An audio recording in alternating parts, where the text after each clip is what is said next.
Ya, dan di perkuliahan kita kali ini kita masih membahas tentang beberapa fenomena-fenomena dakwah di Indonesia. Cuma kali ini kita akan melihat apa sih dampak dari dakwah tersebut terhadap masyarakat pedesaan, terutama metode-metode dakwah yang sedang marak dan berkembang ya, di dunia digital saat ini.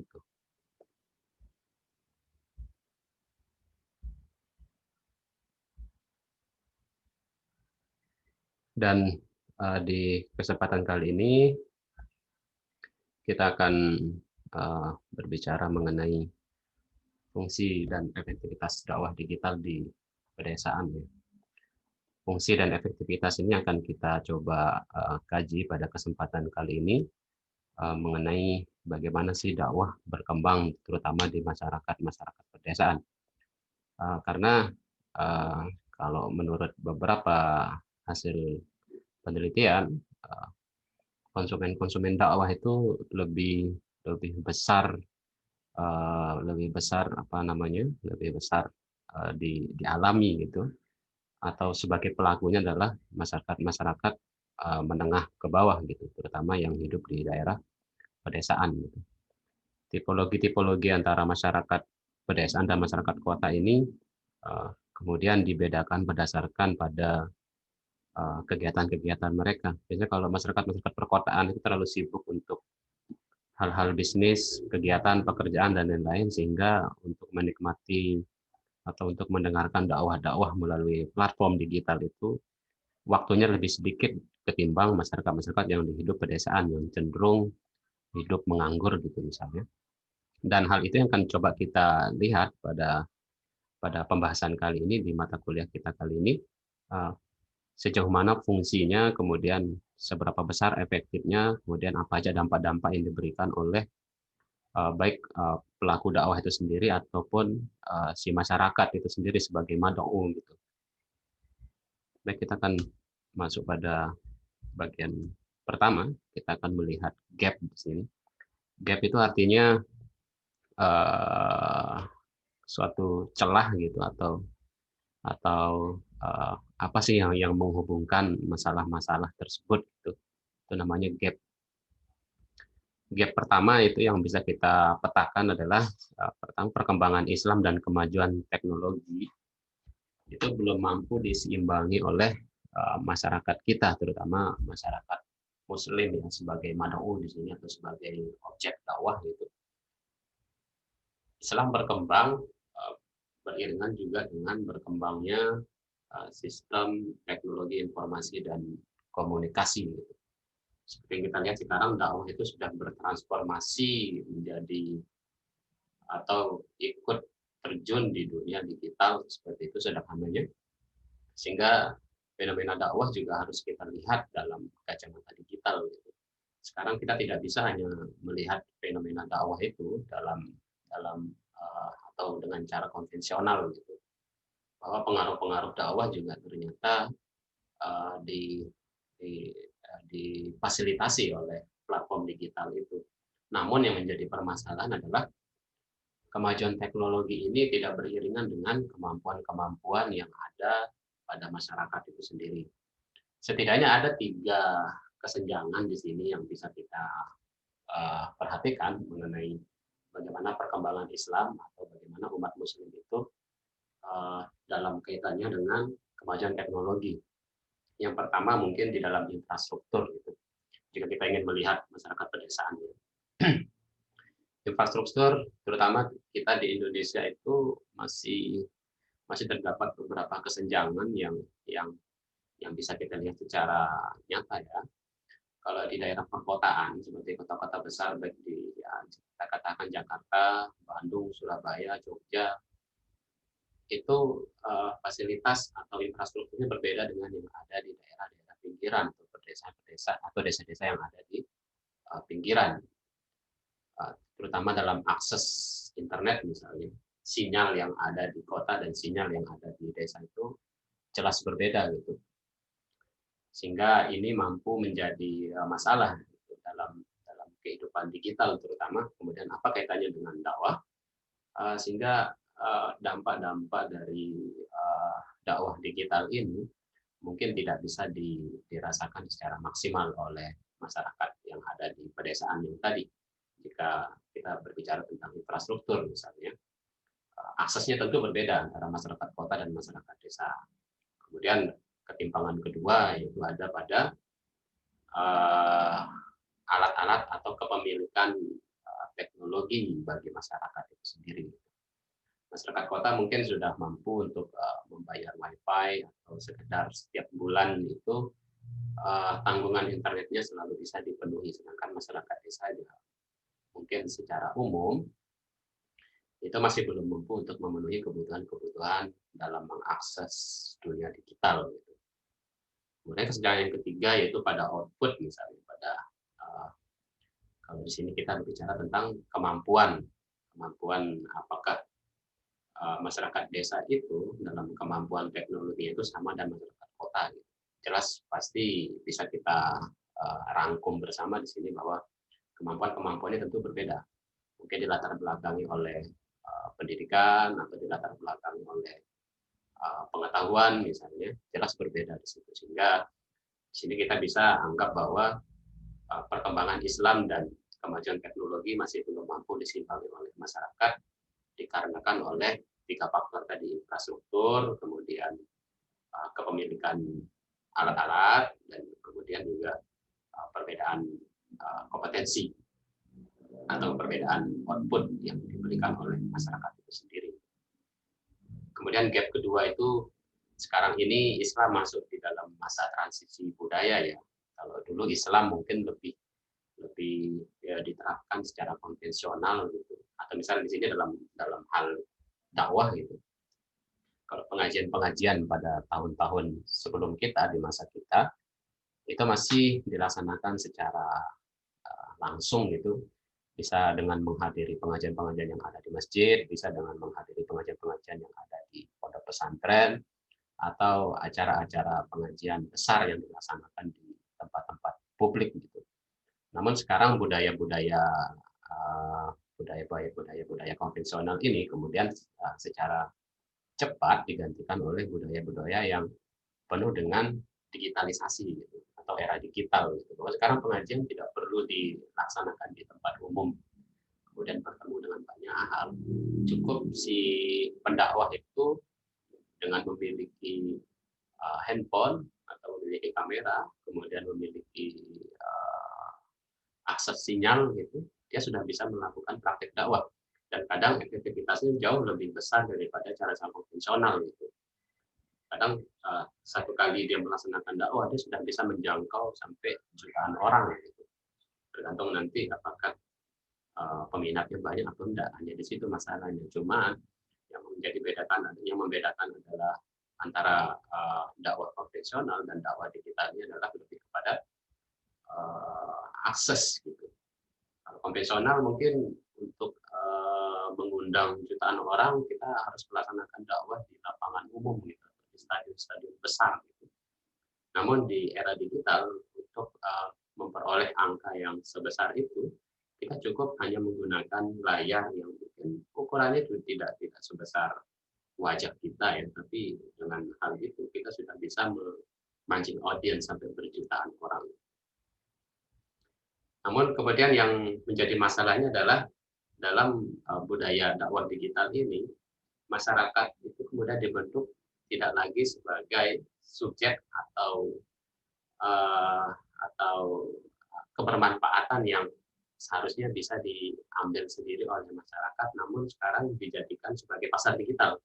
Pasar digital itu artinya masyarakat dijadikan sebagai modal keuntungan bagi para pendakwah tertentu. Saya masih belum berbicara tentang baik dan buruknya ya, karena yang bisa kita lihat sekarang itu adalah ustadz-ustadz atau para pendakwah itu dibentuk oleh popularity, bukan lagi oleh kompetensinya. Sehingga sekarang kita melihat banyak sekali misalnya pendakwah-pendakwah yang muncul dari kalangan kaum muda. Jika di tahun 90-an atau di era-era sebelumnya, hampir jarang kita menemukan pendakwah dengan usia semuda itu. Tapi sekarang jika Anda sudah memiliki banyak follower, kemudian secara kebetulan Anda mampu menyampaikan narasi-narasi keagamaan atau mampu menjelaskan nilai-nilai Islam, maka secara tidak langsung Anda bisa dikategorikan sebagai ustadz. Dan bahkan gelar penyebutan ustadz itu sekarang kan sangat mudah untuk diperoleh.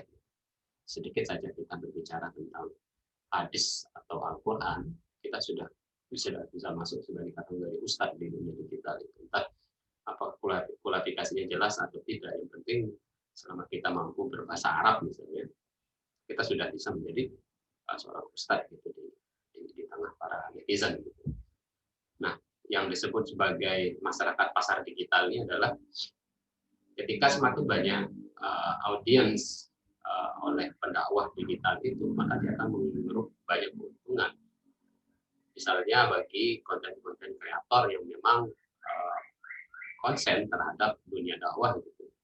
Semakin banyak follower di Instagramnya, kemudian semakin banyak subscriber di YouTube-nya misalnya, maka dia akan memperoleh pundi-pundi tertentu untuk meningkatkan kehidupannya, sehingga bisa kita katakan bahwa tujuan dakwah bukan lagi sebagai pemberian nilai-nilai Islam secara murni ya, tapi di balik itu tentu ada kepentingan-kepentingan yang melatar belakanginya. Kemudian gap selanjutnya, rendahnya kecakapan analisis masyarakat rural atau masyarakat pedesaan. Nah, kadang ini yang menjadi masalah besar, setidaknya menurut saya, ketika kemampuan analisis masyarakat desa terhadap konten-konten dakwah yang ada di internet itu rendah gitu, misalnya kemampuan analisisnya, maka dengan semakin mudah dia akan dipengaruhi oleh, kita katakan, oknum lah misalnya, untuk pendakwah-pendakwah yang kebetulan dilatar belakangi oleh garis keras misalnya. Kecakapan analisis ini harusnya bisa menjadi teguran bagi kita bersama gitu, bahwa ketika kita melihat suatu konten dakwah Islam, kita tidak dengan sesegera mungkin mengklaim bahwa apa yang disampaikannya itu baik. Kita harus mampu menganalisis apakah yang ingin disampaikan ini bertujuan untuk meningkatkan akhlak, iman, atau takwa, atau justru untuk meningkatkan sikap destruktif kita, sikap ingin menghancurkan.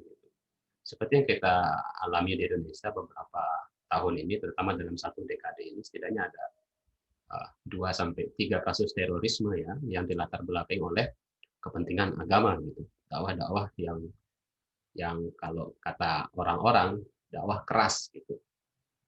Kenapa dakwah-dakwah seperti ini bisa masuk di daerah pedesaan? Ya karena kecakapan analisis masyarakat desa itu belum mumpuni. Kalau teman-teman mau memetakan para pelaku terorisme, itu hampir kebanyakan berasal dari daerah-daerah pedesaan, bukan orang yang ada di kota besar.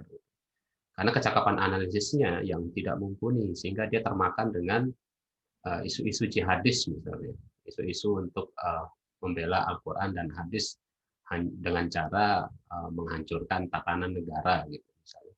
Itu kan sebagian besar korbannya adalah masyarakat-masyarakat yang ada di daerah pedesaan, bukan masyarakat yang ada di perkotaan. Nah, inilah yang menjadi masalah, karena satu tadi kecakapan analisisnya yang tidak mumpuni, sehingga dia termakan dengan narasi-narasi yang menjebak.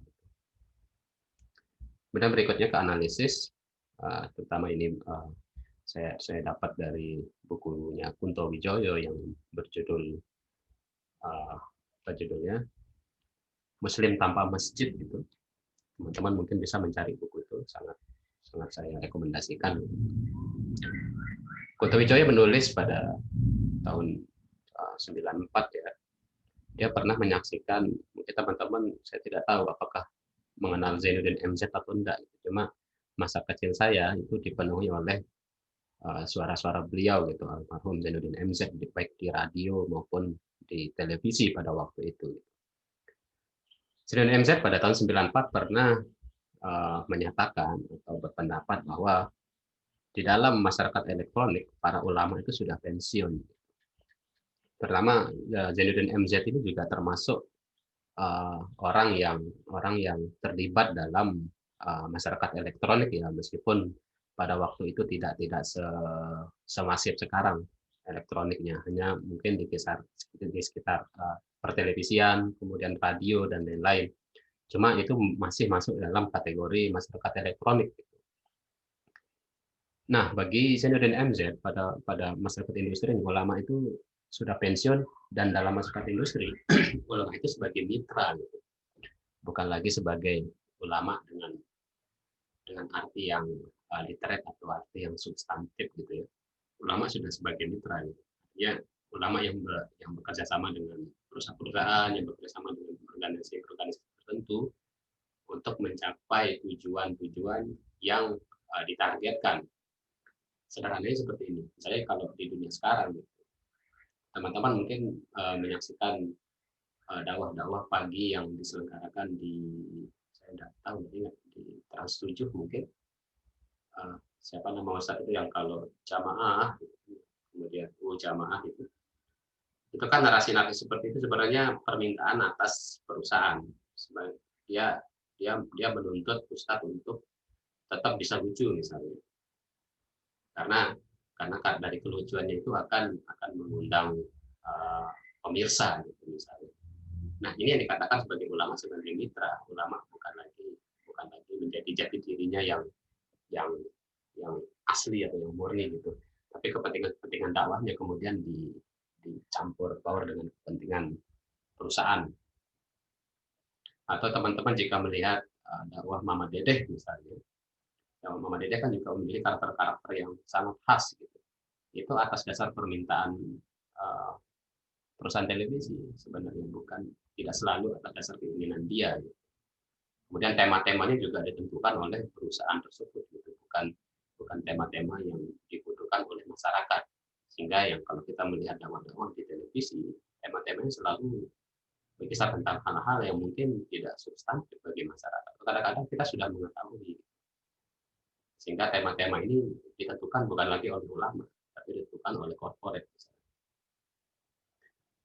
Nah, kemudian di zaman sekarang juga kita sudah tidak bisa membedakan mana ulama dan mana yang bukan ulama, mana ahli ilmu agama dan mana ahli ilmu dunia. Semuanya dapat tempat. Semuanya bisa dikategorikan sebagai ustadz. Semuanya dengan mudah kita kategorikan sebagai ulama. Tanpa kita mengetahui latar belakangnya misalnya. Baik secara latar belakang pendidikan, latar belakang sosial, apakah dia berasal dari keluarga kiai, ulama atau bukan. Kemudian sekarang itu semua orang sudah bisa menjadi seorang ustadz dengan cara instan. Semua dapat tempat. Asal tadi persyaratannya kita memiliki banyak pemirsa, kita memiliki banyak follower misalnya, kita akan dapat tempat itu. Namun catatan penting dari Kunto Wijoyo adalah justru yang kita perlukan saat ini adalah ulama sebagai kategori intelektual. Kalau tadi kan ulama udah bukan kategori sosial lagi karena sudah sebagai mitra ya.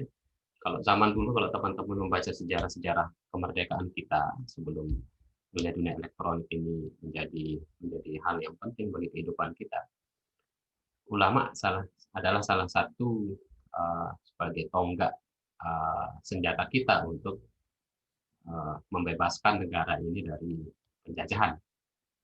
Ulama pada saat itu tidak bermitra dengan siapapun. Murni kepentingannya adalah untuk menyelamatkan negara bangsa ini. Murni kepentingannya dilatar belakangi oleh keinginannya untuk membebaskan masyarakat dari penjajah dunia gitu misalnya. Sehingga yang ulama sebagai kategori sosial pada saat ini sudah tidak ada. Sekarang yang kita butuhkan adalah ulama sebagai kategori intelektual. Intelektual artinya ulama-ulama yang mampu memberikan narasi-narasi agama yang sesuai sebenarnya dengan kebutuhan negara bangsa kita misalnya. Tidak harus sesuai dengan kebutuhan dia secara institusi gitu atau secara terlembaga, tapi ulama-ulama yang mampu menjadi seorang intelektual gitu, yang dasar dari perkataannya adalah dasar dari buah analisis dan atau penelitian gitu misalnya, sehingga dakwah-dakwah Islam akan menjadi menarik gitu. Namun itu sangat kecil kita temukan di Indonesia itu. Itu yang dalam analisis saya. Kemudian ya sekarang definisi. Kalau fungsi ya teman-teman sudah mengerti ya. Fungsi artinya relasi dari himpunan A ke himpunan B. Sesuatu dikatakan berfungsi jika himpunan A itu nyampe ke himpunan B. Artinya target yang ingin dicapai itu mampu diselesaikan dengan baik ke inti target. Gitu.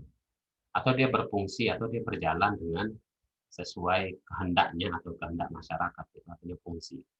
Kemudian efektivitas, itu satu ukuran yang menyatakan seberapa jauh target baik secara kuantitas, secara kualitas, ataupun menurut waktu setelah tercapai.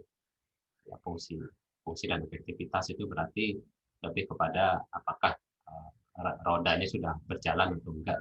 Kalau kita analogikan dalam roda, fungsi itu bisa kita wakilkan dengan baut atau mur gitu yang ada di roda atau peleknya misalnya. Itu fungsi. Kemudian aktivitasnya adalah apakah roda itu mampu mampu apa istilahnya, mampu membawa mobil itu sendiri, mampu membawa bebannya, mampu membawa mobil itu berjalan misalnya. Itu efektivitas. Nah, dakwah digital ini kan kalau kita artikan secara sederhana itu berpindahnya ruang dakwah baik secara kuantitatif atau kualitatif dari model yang konvensional ke model digital. Jadi dakwah digital itu dakwah yang dilaksanakan melalui beberapa platform yang didukung oleh internet. Jadi itu adalah hal yang sederhana yang bisa kita pahami. Kemudian pertanyaannya adalah, apa fungsi dakwah digital bagi masyarakat pedesaan? Pernah nggak kita sekali waktu itu berpikir, apakah dakwah di digital ini betul-betul bisa menjadi uh, sebuah konten yang dikonsumsi oleh masyarakat yang mampu memberikan hal yang berfaedah, atau jangan-jangan konten dakwah digital ini justru menjerumuskan masyarakat pedesaan? Kemudian sejauh mana aktivitas dakwah digital itu bagi masyarakat kelas menengah? Apakah pernah nggak tokoh-tokoh pendakwah di dunia digital itu memikirkan masyarakat kelas menengah? Atau dia hanya memikirkan dirinya sendiri dan kepentingan kelompok-kelompoknya misalnya? Itu yang akan coba kita bahas pada kesempatan kali ini. Nah, di sini ada beberapa fenomena yang terjadi di dunia digital itu yang berkaitan tentang dakwah gitu. Yang pertama, fenomena dakwah di platform ya atau di media sosial ya, baik di Instagram, kemudian di YouTube, kemudian atau di Facebook misalnya. Kita sudah hatam mungkin dengan itu, atau kita sudah terbiasa, tapi kita tidak pernah memikirkan apakah hal ini membawa kita menuju perubahan yang lebih baik atau tidak. Sekarang dakwah itu sudah memiliki atau cenderung lebih sama dengan konten-konten yang tidak dakwah. Artinya begini, konten-konten dakwah yang ada di dunia digital itu sekarang mulai mengikuti algoritma dari media sosial itu sendiri. Misalnya, supaya dakwah kita menarik, kita harus memberikan giveaway misalnya, untuk memancing audiens, untuk tadi membentuk pasarnya sendiri, gitu. Menjadikan masyarakat sebagai pasar, bukan sebagai subjek atau orang yang diperhatikan gitu. Tapi lebih kepada masyarakat dilihat sebagai pasar, gitu. Sehingga dakwah-dakwah baru atau kelompok-kelompok pendakwah baru di dunia digital sekarang ini, mau nggak mau dia harus mengikuti algoritma yang sedang berkembang di dunia digital. Ya, satu-satunya cara untuk mengundang banyak orang itu kan dengan cara memberikan giveaway. Semakin besar giveaway kita, maka akan semakin besar dilihat oleh orang misalnya. Sehingga yang diperhatikan bukan lagi konteks dakwahnya, yang diperhatikan adalah seberapa besar angka yang mampu saya peroleh dari konten ini. Itu yang terjadi saat ini. Meskipun mungkin saya tidak mengatakan bahwa semua pendakwah di dunia digital itu buruk. Cuma mungkin kita harus menaruh porsi ini ke hal yang negatif dulu supaya kita mampu menganalisisnya secara tajam gitu. Sehingga kita tidak menerima dengan begitu saja konten-konten dakwah itu. Kita juga harus menaruh posisi untuk berpikiran yang sebaliknya supaya kita menjadi manusia yang bisa berpikir gitu, bisa melihat sesuatu dari segala arah. Kalau kita hanya menerima saja ya buat apa kita hidup? Nah, kemudian baik di YouTube atau di Facebook hampir sama algoritma yang terjadi mengenai dakwah digital itu. Semua tujuannya adalah angka. Dan sekali lagi semua tujuannya adalah angka, bukan bukan tujuannya untuk penyadaran masyarakat gitu. Sehingga teman-teman mungkin banyak menjumpai konten-konten dari Ustadz Abdul Somad bukan dari akun resminya gitu, atau konten-konten misalnya dari Gus Baha atau Ustadz Hanan Ataki. Bapak teman-teman searching di Facebook itu kalau nulis Ustadz Hanan Ataki itu banyak sekali akun-akun yang menggunakan identitas mereka gitu. Ini juga kan bisa menjadi jebakan bagi pendakwah itu sendiri. Sehingga nanti kontennya malah pernyataannya dipotong-potong, kemudian disalahartikan. Nah, fenomena-fenomena seperti inilah yang sebenarnya mampu menjebak masyarakat kelas menengah ke bawah gitu. Dia mengetahui Ustadz Abdul Somad, tapi sebenarnya dia tidak mengetahui apa-apa tentang Abdul Somad. Dia hanya mengetahui Ustadz Abdul Somad itu berdasarkan dari profil akun yang dia tonton gitu.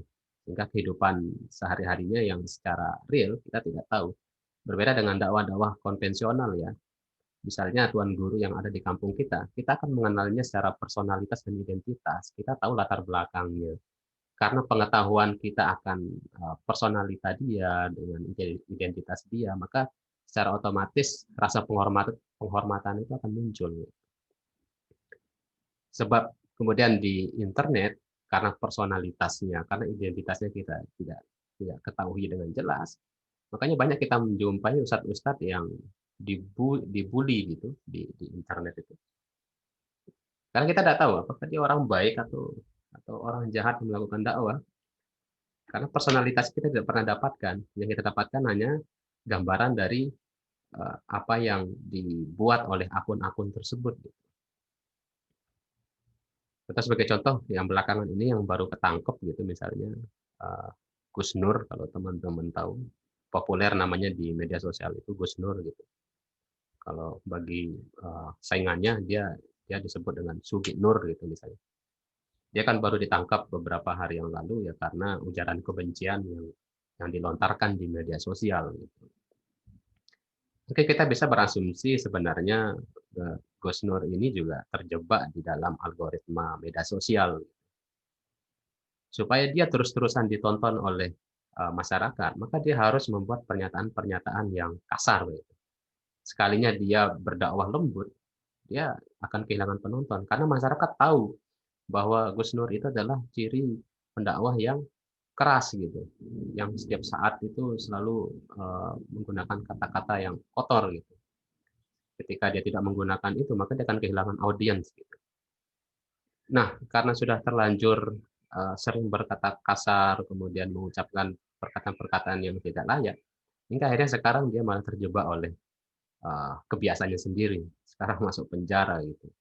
Mungkin ini yang perlu kita antisipasi, yang perlu kita pelajari. Siapa tahu salah satu dari teman-teman di sini nanti yang mungkin memiliki kompetensi untuk menjadi pendakwah, juga harus belajar tentang algoritma-algoritma yang ada di media sosial itu supaya tidak terjebak di dalam semrawut dunia digital ini. Kemudian kita akan melihat dampak positifnya. Ini beberapa yang mungkin tidak mewakili seluruh dampak positif, tapi hanya gambaran singkat mengenai dampak positif yang bisa kita rasakan saat ini. Yang pertama, dengan adanya dakwah digital ini, penerimaan informasi mengenai Islam lebih terbuka. Kita sekarang lebih cepat untuk belajar Islam di dunia digital ini karena sistem internet ini yang serba terbuka. Kalau kita ingin mengetahui bagaimana kehidupan Ibnu Khaldun misalnya atau kehidupan Ibnu Sina gitu, kita harus memiliki bukunya atau paling tidak kita harus ke perpustakaan. Kalau sekarang cukup dengan membuka Wikipedia atau membuka kata kunci di Google Search gitu dengan kata siapa Ibnu Khaldun, maka nanti di sana ada ribuan referensi yang bisa kita jumpai dan itu akan menghemat waktu. Nah, informasi-informasi ini mungkin bisa kita katakan sebagai positif bagi diri kita atau bagi masyarakat gitu karena kita bisa memperoleh gambaran-gambaran atau informasi itu secara umum dan gratis gitu. Kemudian menjangkau halayak yang lebih luas seperti yang saya katakan tadi pertama, untuk berdakwah ke jutaan orang kita sudah tidak membutuhkan lapangan umum, tapi cukup membutuhkan atau memiliki gadget gitu dan sinyal gitu kita sudah bisa menjangkau jutaan orang. Kemudian waktu juga menjadi lebih fleksibel gitu. Misalnya konten dakwah yang diproduksi hari ini juga masih bisa ditonton sampai selama-lamanya gitu. Sekali di-upload maka konten dakwahnya juga akan menjadi bank data di dunia internet itu selama-lamanya. Sehingga kapanpun kita mau mengaji sekarang sudah fleksibel gitu. Bagi orang-orang kantoran misalnya atau di daerah pedesaan yang dia sebagai petani gitu. Kalau subuh itu kan harus sudah berangkat ke ladang gitu, pulang nanti sore, kemudian istirahat, sehingga malam hari dia masih bisa menyaksikan dakwah Ustaz Abdul Somad. Dan kapanpun kita bisa menikmatinya, tidak hanya pada saat dia live atau kapan dia aktif gitu. Tapi sekarang konten-konten dakwah sudah bisa kita nikmati kapanpun, dimanapun. Itu beberapa hal positifnya. Namun sekarang kita masuk kepada hal-hal yang negatif terhadap konten dakwah digital ini. Yang pertama, model pengetahuan beralih ke kepemilikan popularitas. Kalau dulu orang dikatakan sebagai dai gitu atau pendakwah, setidak-tidaknya dia sudah mendalami ilmu agama. Orang dulu mendalami ilmu agama itu tidak instan ya, harus memiliki beberapa atau ulama tertentu atau kiai tertentu sebagai gurunya gitu, kemudian dia dinobatkan sebagai anak murid dari guru itu, kemudian nanti ketika dia sudah terjun ke masyarakat dia sudah bisa didengarkan oleh masyarakat. Itu kan butuh waktu bertahun-tahun gitu. Namun kalau sekarang ya, sekalinya kita viral, maka kita sudah bisa menjadi perhatian bagi masyarakat. Teman-teman kalau melihat artis-artis pertelevisian sekarang itu kan banyak yang sudah beralih ke dunia ini gitu. Salah satunya mungkin yang bisa kita lihat gitarisnya Ceylon Seven yang pada awal tahun 2000-an kalau saya tidak salah, dia keluar dari band Ceylon Seven, kemudian memilih untuk menjadi mubalik gitu. Kemudian berdakwah di tengah masyarakat. Karena sudah memiliki popularitas, maka dia dengan instan bisa didengarkan oleh masyarakat. Tidak perlu waktu lama untuk mengaji atau memahami ilmu agama gitu. Atau misalnya beberapa para kalangan artis belakangan ini yang juga mulai terjun ke dunia itu, ke dunia dakwah gitu. Teman-teman coba baca disertasinya siapa nama kakaknya Ria Ricis itu, Oki itu baru dinobatkan sebagai doktor di Universitas Islam Negeri Syarif Hidayatullah ya, Jakarta. Ya, disertasinya mengenai tentang bagaimana dakwah yang dilakukan oleh kelompok artis gitu. Ternyata di sana dijelaskan beberapa artis itu dengan mudah masuk ke kelompok-kelompok mubalik gitu, kelompok-kelompok pendakwah ya, karena konten-konten atau materi-materi dakwahnya lebih kelihatan sederhana ketimbang mungkin yang berbau tasawuf, yang berbau hal-hal yang lebih ke sufi misalnya. Ternyata para artis lebih menyukai dakwah-dakwah literat gitu, dakwah-dakwah tekstual gitu yang secara sederhana lebih mudah dipahami gitu. Itu yang membuat para artis ini masuk ke dalam kelompok pendakwah gitu. Nah, namun kenapa hal ini menjadi negatif? Karena jika yang dihitung adalah popularitas, bukan kepengetahuan, maka sudah bisa kita katakan para pendakwah yang masuk kategori ini ya tidak memiliki kredibilitas. Karena yang dikatakan dai itu kan harusnya dia memahami agama dengan baik dan benar gitu, atau memiliki sanad keguruan, keilmuan gitu. Kalau sekarang kan cukup memiliki popularitas, sehingga nanti kita takutnya bahwa pendakwah-pendakwah yang mungkin saat ini sedang kita percaya ternyata tidak memiliki kompetensi itu. Gitu. Meskipun itu sedikit ya, tidak banyak. Kemudian sulit membedakan dakwah yang ramah atau dakwah yang marah.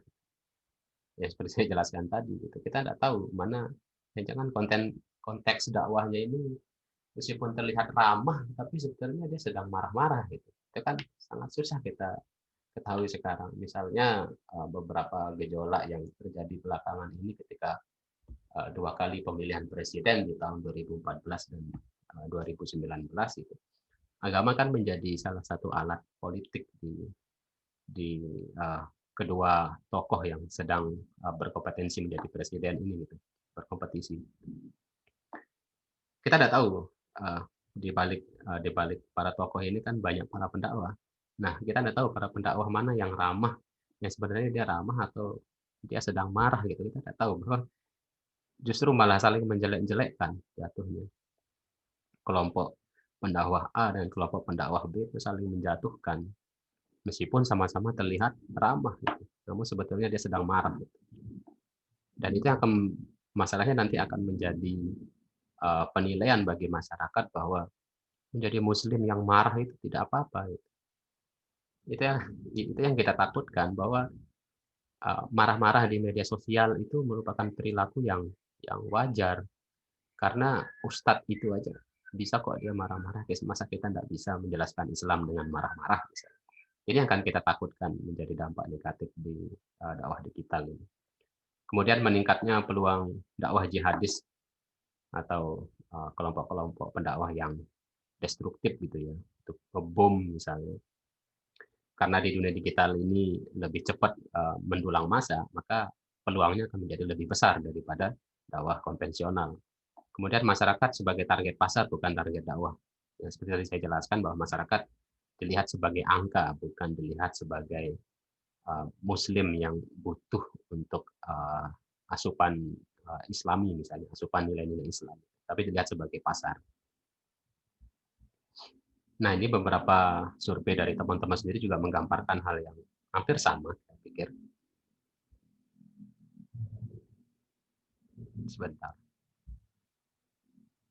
Di sini mengenai durasi, seberapa sering mendengar dakwah melalui platform digital, sebagian besar menjawab jarang, tapi juga tidak menutup kemungkinan masih 38% orang itu sering menikmati dakwah digital ini. Kemudian apakah saudara mampu memahami teks dan konteks kajian pada dakwah digital? Sebagian besar menjawab kadang-kadang. Nah, ini yang kita takutkan. Jangan kita menonton yang kita tidak pahami apa yang ingin disampaikan, sehingga nanti yang kita khawatirkan adalah adanya misinformasi tentang nilai-nilai Islam itu sendiri. Karena kita tidak paham. Yang kita puji itu kan popularitasnya, bukan pengetahuannya, misalnya. Kalau menonton salah satu ustadz, kenapa saya bisa mengklik ustadz tertentu? Karena dia popularitas yang menjadi ukuran, bukan lagi dia kredibilitas gitu. Sehingga wajar sekali masyarakat itu sebenarnya tidak paham apa yang disampaikan oleh ustadz itu. Pokoknya ikut-ikutan aja sama orang popularitas gitu. Ini juga membuktikan data ini dari teman-teman sendiri gitu. Meskipun beberapa orang juga menjawab 29% paham dengan teks dan konteks dakwah itu, namun sebagian besar tidak paham, karena yang diikuti adalah popularitasnya, bukan kredibilitasnya. Kemudian menurut saudara, apakah dakwah digital dibutuhkan oleh zaman saat ini?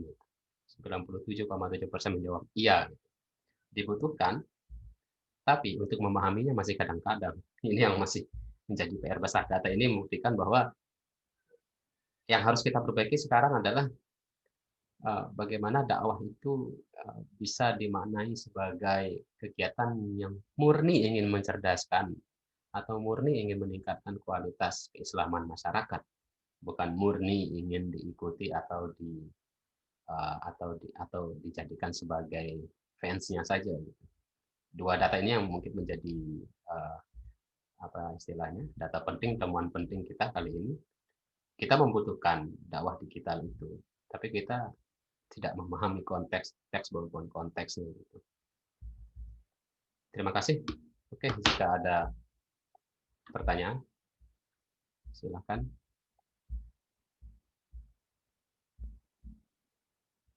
Silakan dibuka mic-nya saja jika ada pertanyaan. Saya mau ngomong, Pak. Boleh? Boleh. Iya.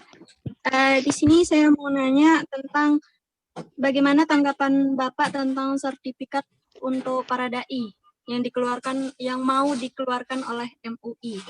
Kan mereka bertujuan mengeluarkan sertifikat ini untuk menghindari para dai yang berdakwah namun tidak paham agama. Tetapi di satu sisi kan banyak juga para dai yang paham ilmu agama yang menolak keputusan MUI tersebut. Jadi gimana tanggapan Bapak terkait dengan sertifikat tersebut. Oke. Satu pertanyaan lagi. Jika ada. Saya. Siapa? Muhammad Syedin, Mbak. Oke, Sarifudin silakan.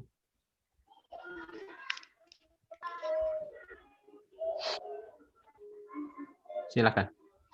Ya bagi Bapak tadi membahas tentang kemajuan teknologi tidak seimbang dengan peradaban penduduk Muslim kan Pak? Oke, ya. Ya Pak, itu di awal-awal itu. Jadi apa yang membuat penduduk Muslim itu sehingga ia tidak seimbang dengan kemajuan teknologi? Apakah penduduk Muslim itu gaptek atau gimana Pak? Oke.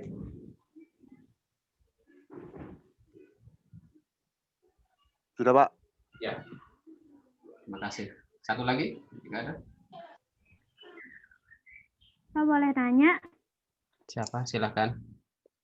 Saya mau nanya, kan pada zaman modern sekarang itu yang namanya internet itu pasti kebanyakan dari kita itu sudah tidak asing gitu, atau bahkan orang pedesaan pun tahu internet dan bagian dari mereka pun menggunakan internet.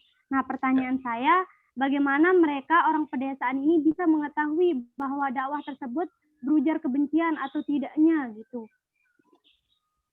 Oke.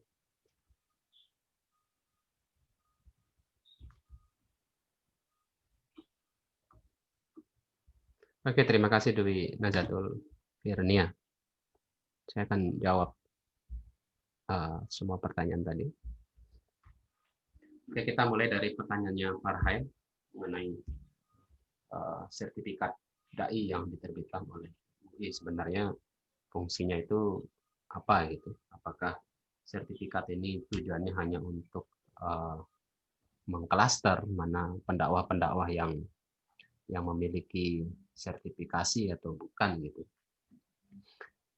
Kemudian lalu sertifikat dai ini sebenarnya kalau dalam kacamata MUI tujuannya adalah untuk meminimalisir adanya para dai-dai yang tidak memiliki kompetensi tertentu yang terkait tentang Islam misalnya.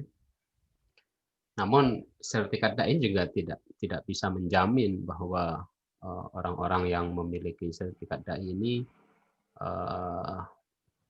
bisa diterima oleh seluruh masyarakat, karena masih sifatnya itu tidak jauh berbeda dengan terpecahnya para pendai ini berdasarkan kepentingan beberapa kelompok gitu. Oke, kalau tujuannya untuk meminimalisir pendakwah-pendakwah yang tidak memiliki kompetensi. Tapi apakah dengan adanya sertifikat ini itu bisa menjadi jaminan bahwa para pendakwah bisa sesuai dengan harapan masyarakat? Itu kan masih belum, sehingga tingkat kalau kita berbicara spektrum ya, artinya rentang apakah sertifikat ini dibutuhkan atau tidak, ya dibutuhkan mungkin range-nya di antara dari 70 sampai 80 ya tingkat kebutuhan kita gitu.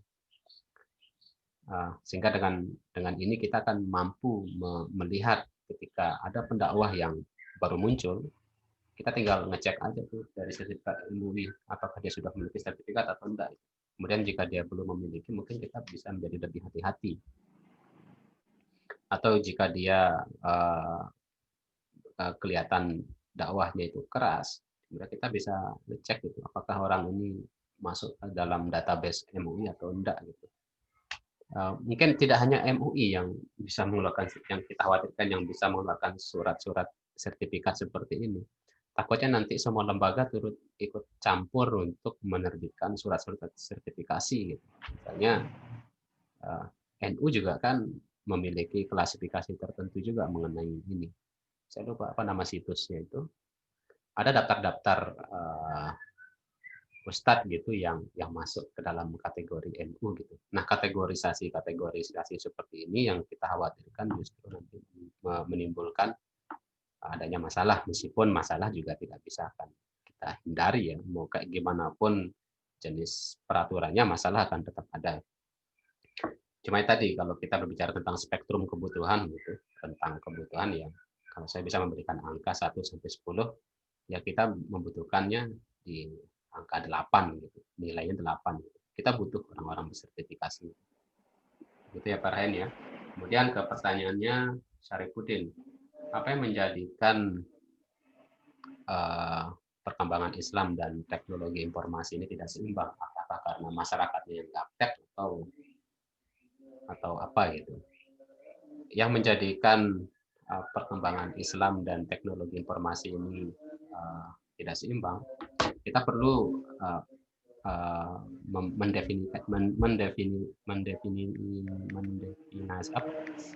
menjelaskannya lebih rinci lagi.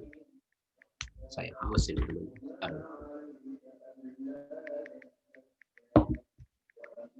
Kita kan membagi permasalahan ini menjadi dua hal. Mana yang budaya, mana yang masyarakat. Islam dan teknologi kita kategorikan sebagai budaya ya. Kemudian masyarakat sebagai pelaku budaya itu.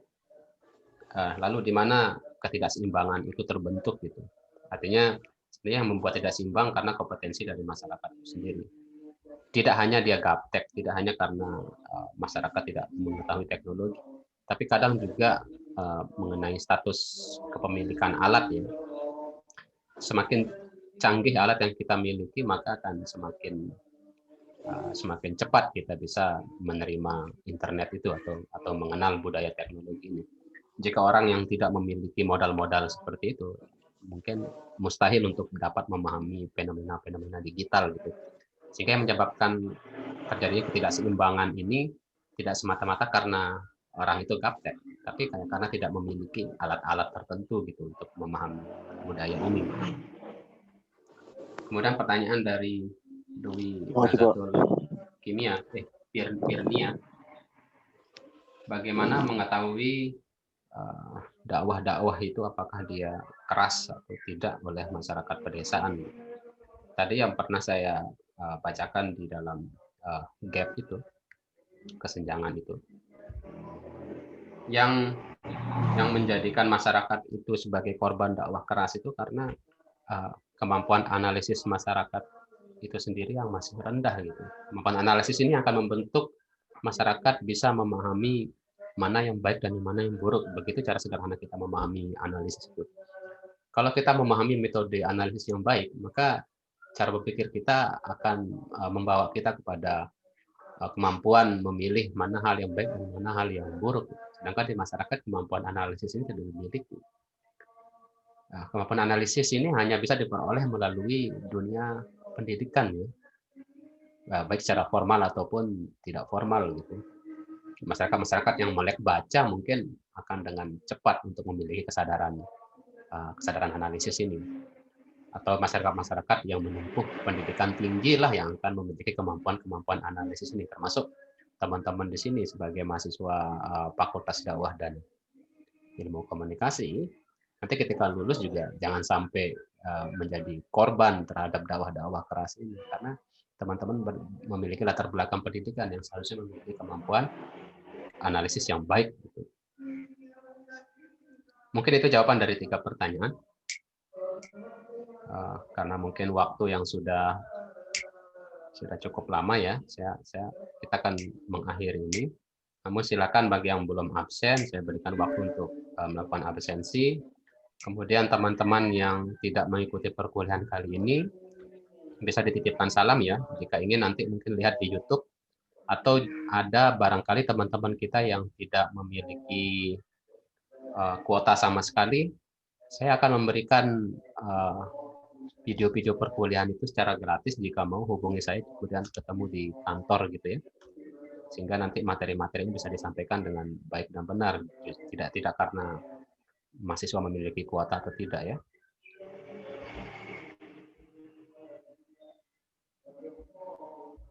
Baik, jika ada yang ingin disampaikan lagi, mungkin sudah ya. Saya akan tutup perkuliahan pada kesempatan kali ini dengan ucapan terima kasih kepada teman-teman yang sudah menghadiri perkuliahan kali ini. Salam kepada keluarga yang ada di rumah, Kemudian barakallahu lana wa lakum ajma'in. Assalamualaikum warahmatullahi wabarakatuh.